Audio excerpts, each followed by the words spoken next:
Sentence correction with useful tips. Don't make these mistakes in English में आज हम लोग सीखने जा रहे हैं एक बहुत ज़्यादा इम्पॉर्टेंट लेसन। इसमें हम देखेंगे कि यूजुअली इंग्लिश लिखने या बोलने वक्त हम लोग क्या मिस्टेक्स करते हैं, और साथ में जहाँ भी ज़रूरी हुआ उसमें आप लोगों के साथ मैं यूज़फुल टिप्स भी शेयर करूँगी ताकि आप लोगों को ये क्लियर हो जाए कि हम क्यों ये मिस्टेक्स हमें नहीं करनी चाहिए और हमें करेक्ट सेंटेंस कैसे बनाना चाहिए।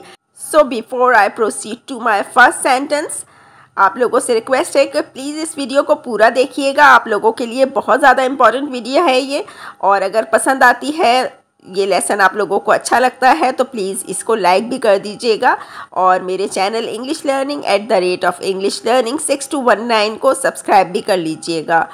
पहला सेंटेंस है, वो सुबह सवेरे उठ गया था। वो सुबह सवेरे उठ गया था। उठ गया था को लेकर बाज़ दफ़ा ये गलत फहमी होती है जो नॉन नेटिव स्पीकर्स हैं, ख़ास तौर पे उर्दू हिंदी बोलने वाले हम लोग, तो हमें ये लग रहा होता है कि ये शायद हमें इसकी ट्रांसलेशन पास्ट परफेक्ट टेंस में करनी है, जो कि बिल्कुल गलत है। याद रखिएगा, जब भी पास्ट परफेक्ट टेंस की हम ट्रांसलेशन करेंगे तो वहाँ पर हम देखेंगे कि दो या दो से ज़्यादा सीक्वेंस ऑफ इवेंट्स की बात की जा रही होती है। तो इस वजह से यहाँ पर हमने he had woken up early in the morning बिल्कुल नहीं कहना। हम इसको सिंपल पास्ट या पास्ट इंडेफिनिट जिसे कहा जाता है उसके अंदर इसको ट्रांसलेट करेंगे।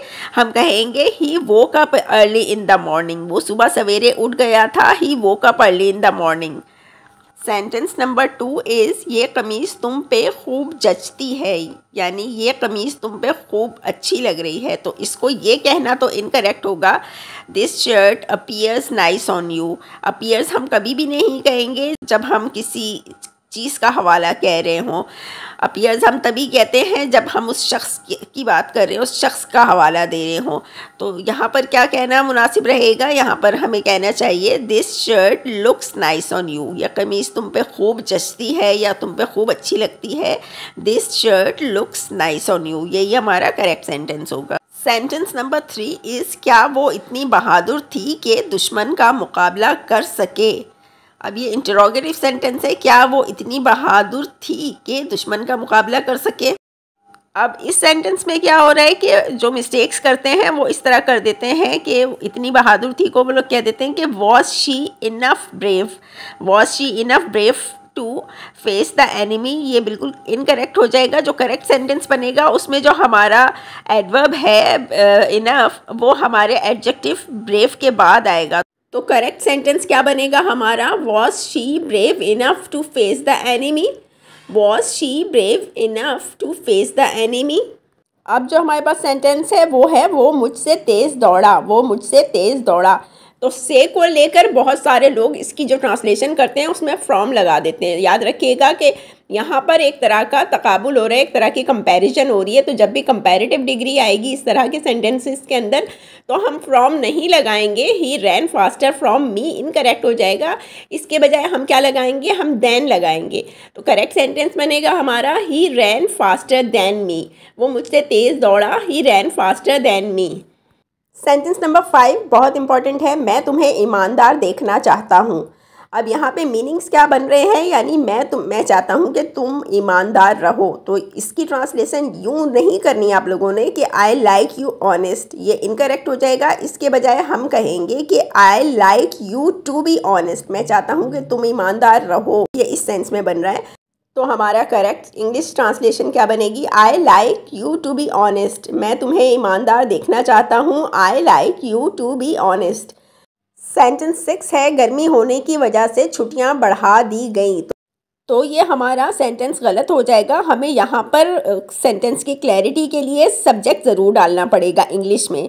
तो इसके लिए हम जो करेक्ट सेंटेंस बोलेंगे वो बोलेंगे, the weather being warm vacations were extended. गर्मी होने की वजह से छुट्टियां बढ़ा दी गई। The weather being warm vacations were extended. Sentence number 7 again is very important. ये सेंटेंस है, उनके उठने से पहले सूरज निकल आया था। उनके उठने से पहले सूरज निकल आया था। तो यहाँ पर दो इवेंट्स बताए जा रहे हैं, दो एक्शंस बताए जा रहे हैं।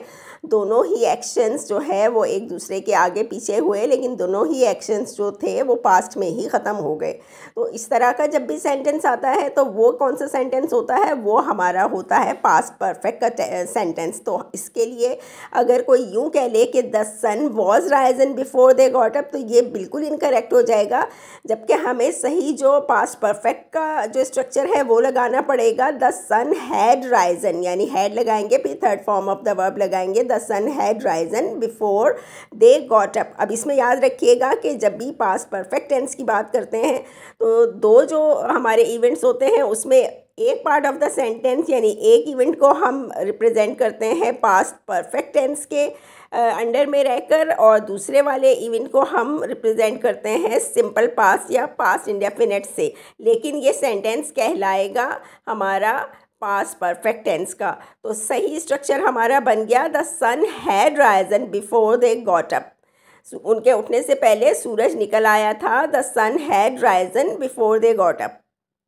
तो आप, आई होप ये आप लोगों को क्लियर हो गया होगा। अब आप लोग मुझे कमेंट सेक्शन में ये ज़रूर बताइएगा कि सेंटेंस नंबर 7 जो है इसमें और सेंटेंस नंबर 1 जो था हमारा, उसमें क्या डिफरेंस है।